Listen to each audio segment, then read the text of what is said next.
Good day, Miss Gloria. How are you today? Fine, sir, madam. Please introduce yourself. Good day, sir, madam. I'm Gloria Pancho, 41 years old. I am married, 1 kid.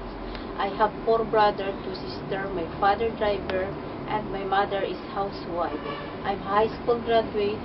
I work as TH and Kuwait for 3 years since September 2012 until September 2015. My major duties are elderly care. It's 71 years old.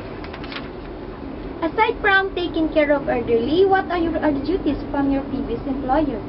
My sir is weak and madam is healthy. I have to give sir medicine on time.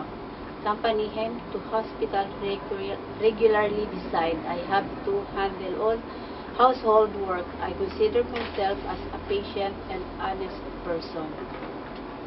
Aside from taking care of elderly, what are your other duties from your previous employer? Sir, madam, cleaning, ironing, laundry, marketing. And do you know how to cook? Yes, sir, madam, Filipino dishes, but I'm willing to learn how to cook Chinese food. And do you know the responsibilities of being domestic helper? Yes, sir, madam, to do all household duties, follow their rules, and trustworthy. And why do you want to work in Hong Kong? For my future, my kids, because Hong Kong is nice country to work. And do you have any last message for your future employer?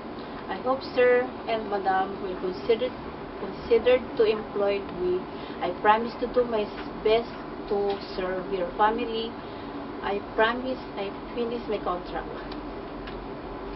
Before we end, can you show your best smile? Thank you, sir.